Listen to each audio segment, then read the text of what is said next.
How's it going? Welcome back to the poker vlog. Today, episode 6 is going to be another bounty tournament at Spades in Webster, Texas. So, very excited to get going on this one. I was happy with how I played, so let's get straight to the video. In the first hand of the video, we'll look down at 10-9 of spades in the under the gun 1 position. And I decide just to call mainly because I see a lot of suited connectors and I don't really play them often. And so I am trying to open up my range a little bit, try and see what I can do in this position. So now that I got my change back, we see that the flop is ace jack 3 rainbow. So I completely miss, but I have hopes of a straight. It's very backdoor, but who knows what'll happen. Looking back, this is an easy fold, especially from an early position bet, but I decided to call in the moment. I don't know what to say. So the turn brings the 8 of diamonds. So now I actually have a straight draw. And when the under the gun player decides to bet 1,000, I decide just to call. River brings the jack of hearts, so I miss and he ends up winning with an ace pair. The next hand, we look down at ace 10 of diamonds in the under the gun position. So this suited ace is usually a raising hand, but I'm not really happy with how I played that last hand, and I kind of want to get more action without committing too much of my chips. So it's not really a good line looking back on it, but that's just what I ended up doing. So now we're multi-way heading to the flop, and we see that it is king 6-5 rainbow. There is a diamond, so I decide to lead out for just 1,000, and we end up getting everyone to call. So I'm not really in the best spot right now. The turn brings the 10 of clubs, so now that I hit my pair, I decide to lead out for 2,500, and it ends up working because both of them fold. The very next hand, we look down at pocket eights in the big blind. So I'm definitely feeling like raising this hand, especially in this position, but the under the gun 1 player ends up actually raising it to 5,000. So I decide just to call. I don't think this is a pair worth 3 betting. So we're going 3 ways to the flop, and we see that it is ace 2-2 rainbow. So I check, and the preflop raiser ends up betting about 3,000, and the button calls as well. I regret throwing those chips in because I'm easily behind here. But oh well. The turner brings the jack of hearts. So I decide to check, and actually checks through. So free river brings the 7 of clubs. Not exactly what I wanted, but it goes check, check, and the button actually bets out for 2,000. In the moment, I'm feeling like this is a good price, but I definitely shouldn't have been in here. I think she was going for a check raise, but we all call, and she ended up having ace 5 for a flopped 2 pair. So I'm really just throwing my hand down in disgust just because I'm not happy with how I played that. This hand is a fun one. We look down at pocket queens in the middle position. I'm trying to think of a good bet size here in order to get a lot of callers without scaring a bunch of people away.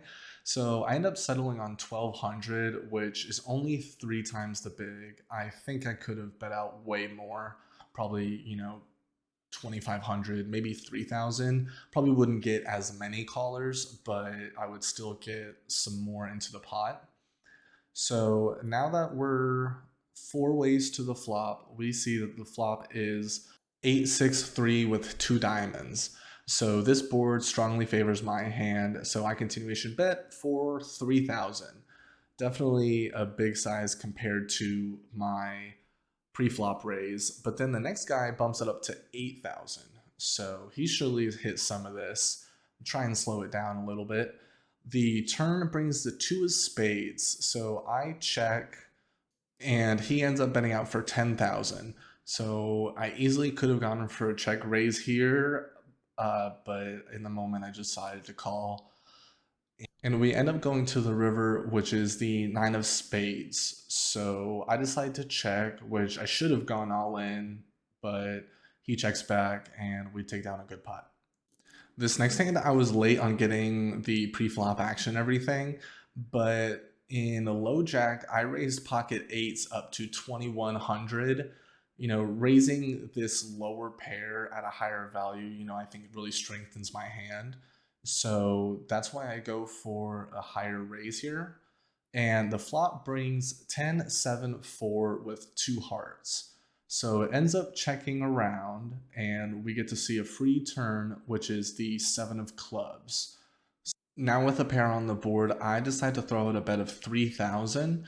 Mainly as just a feeler bet. I'm just trying to see where everybody's at, if anybody's connected with this board at all. And it ends up folding around to the big blind, who actually check raises it up to about 8,000. And so when it get back to me, I'm not really sure what's going through my head. I'm just saying, yeah, let's call. Let's see another card, why don't we? And the river brings a 9 of spades. So not really feeling too confident here. After a lot of thinking about it, the small blind actually ends up deciding to go all in, and this is a very easy fold for me. There's no way that I'm really good here, and I'm just pretending like I have a tough decision to make. This next hand, we look down at 10-9 of spades, again on the button this time.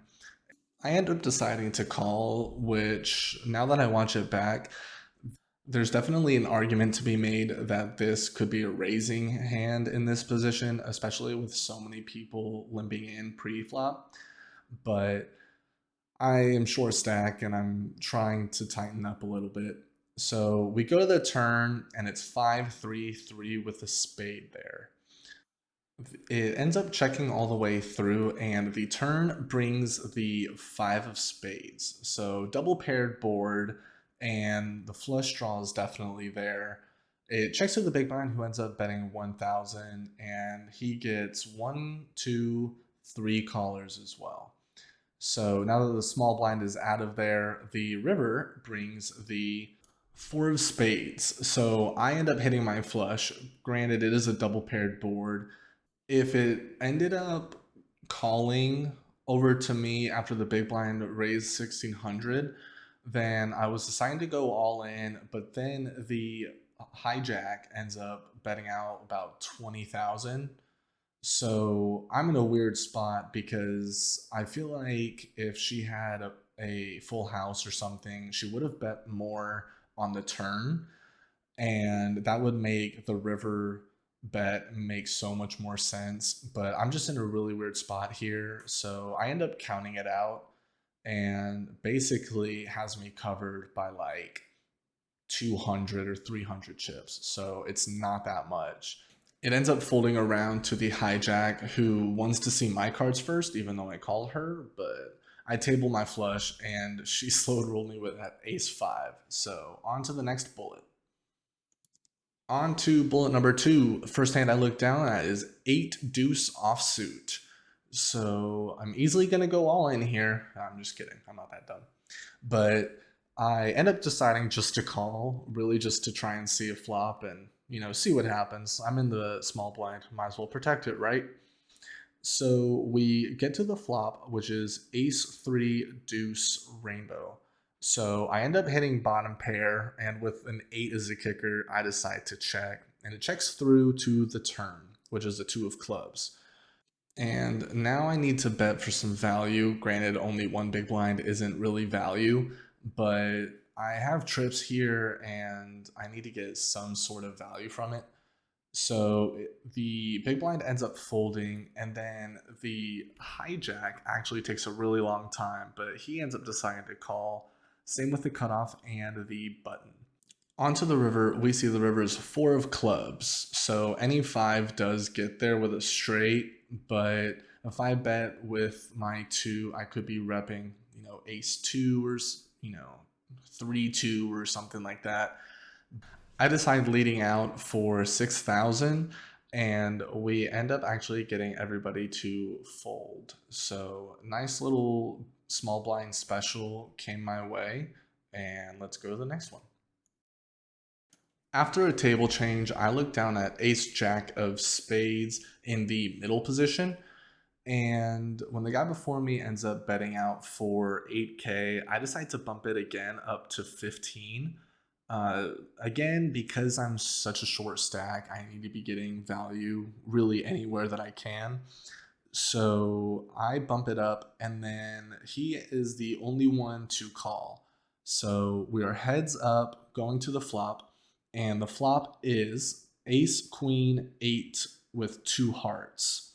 So I see bet for another 15K, and he calls pretty quick.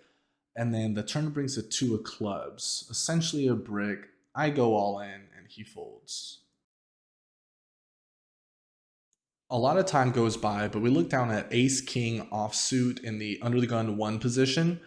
And when the under the gun player decides just to limp in, I decide to bump it up three times up to 12,000. And I think, this is obviously the best spot to do this. I think I probably could have raised it up to 16,000, maybe 20,000, but the middle position player actually ends up deciding to go all in. And it's a pretty decent amount of my stack. And I'm trying to figure out, am I up against a cooler? Is something crazy happening? I don't know. But I end up deciding just to go all in. I don't know why I'm thinking so long here. I mean, this is obviously a snap call, but I end up deciding to call, and we actually see that we're up against aces. So I missed that completely. I didn't get the board. Sorry about that. But yeah, now I'm down to 3,000. So now after that hand, since I'm so short, I'm actually in the under the gun position, but the guy before me just didn't get his blinds out. So I ended up deciding just to go all in. And, I actually showed the camera what I had, but I wasn't looking at it. But we looked down at 3-6 offsuit, which is not that great, especially when the guy after me bumps it up to 20,000. So I'm definitely not in a good spot here at all. But he ended up getting one guy to go all in, so he decided to call as well. So we have a three-way all in with two at risk. Now it's time to table our hands, and I end up first looking at my three and not really feeling great. But then I flip over the six of diamonds, which absolutely wonderful. The flop comes, and I have a straight draw here with 2, 3, 5. So if I end up binking up a 4, then that'd be great. But the turn brings the ace, and the river's the six of spades, so I am knocked out. Thanks for watching the video. I really appreciate it.